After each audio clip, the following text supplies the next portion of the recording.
27 ნოემბერს მარკეტერი რო არის გიორგი გოგეშვილი, არის ბევრჯერ ვახსენებ მე პირადად, იმიტომ რომ ამ ადამიანმა ძალიან დიდი როლი, ეს ადამიანი ძალიან დიდ როლს თამაშობს ყველაფერში, რასაც ვაკეთებ. ამ ადამიანის დამსახურება, ბევრი უნარის შეძენა, ამ ადამიანმა შთამაგონა და მომცა გაბედულება, რომ ესე თავისუფლად საუბრობდე კამერის წინ და ძალიან ბევრ რამეზე ამიმახლა ცნობიერება. რას გულისხმობ, ანუ მასწავლა დროის გადანაწილება, მისგან ვისწავლე, როგორ შეიძლება ნაბიჯ მართო ბიზნესი და ვსწავლობ კიდე და ვაკორექტირებ და ვხვეწავ ჯერ კიდე და ამ ადამიანმა გამოსცა წიგნი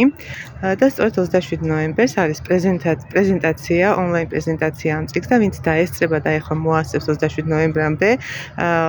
დარეგისტრირებას, ეს წიგნი მას ონლაინ წიგნი გადაეცემა სრულიად უფასოდ და პლუს მიეცემა საშუალება სრულიად უფასოდ დაესწროს ამ წიგნის პრეზენტაციას, ვებინარის სახით იქნება ეს პრეზენტაცია, ძალიან ბევრ სიურპრიზსაც გვეთავაზება, ანუ გვპირდება უფრო სწორად და თუ კი ხარ შენ დამწყები ბიზნესმენი, ანაპირებ ბიზნესის წარმოწყებას, ან კიდე ხარ ხელჩაქნეული ადამიანი და ხელი გაქვს ჩაქნეული ამ ცხოვრებაზე ერთი სიტყვით, თუ ხარ შენ დამსაქმებელი და გინდა რომ შენი ბიზნესი უკეთ წარიმართოს და თუ ხარ შენ თქვათ რომელიმე კომპანიის თანამშრომელი და ან კიდე ეძებს სამუშაოს და გინდა რომ სწორად შენი შესაძლებლობები სწორად დაანახო გასაუბრების დროს ადამიანს ვისთანაც გექნება, ამ კომპანიას ვისთანაც გექნება გასაუბრება, მოკლედ ეს ადამიანი ძალიან ბევრ რამეს ასწავლის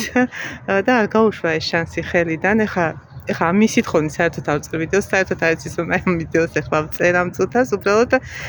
მინდა რომ გაიცნოთ ეს ადამიანი და შეიძლება ჩვენს ქვეყანას ეშველოს ერთჯერ და სამუდამოდ, იმიტომ რომ ადამიანები მუშაობს თეთრებზე, შეიძლება ბევრ ადამიანს, ბევრი უნარს ფლობს ადამიანი და ვერ წარმოაჩენს აი ამ საკუთარ თავს, თავის უნარებს და აი ამას დაგანახებთ, როგორ წარმოაჩინოთ საკუთარი თავი. და დაესწარეთ ამ პრეზენტაციას, ან თუდაც გადადით მის გვერდზე გიორგი გოგეშვილი, ხშირად აქვს ვებინარები, მას აქვს არაჩვეულებრივი კლუბი, 3% კლუბი, აი ესე ქვია, ამ კლუბის წევრი ვარ მეც და მინდა რომ ჩემი საკუთარი თავის ჩათვლით ბევრი ადამიანი წელში გაიმართოს და აუმახლეს ცნობიერება და შეიძლება საბოლოო ჯამში ჩვენი ქვეყანაც დადგეს, როდესაც ადამიანებში ცნობიერება გაიზრდება, ჩვენი ქვეყანაც დადგება წინსვლის რელსებზე და არა უკან. ეხლა უკან მიდის ჩვენი ქვეყანა სამწუხაროდ და ჩვენზეა დამოკიდებული უბრალო ადამიანებზე, როგორ წავიყვანთ ამ ქვეყანას წინ და ავიმახლოთ ცნობიერება. თუ ხარ 18 წლის და ზემოთ, 18 წლის და ზემოთ და უკვე ფიქრობ, თითით როგორ დაიმკვიდრო თავი, სად დაიმკვიდრო თავი, აი ამ ყველაფერში დაგეხმარებათ ეს ადამიანი, გიორგი გოგეშვილი.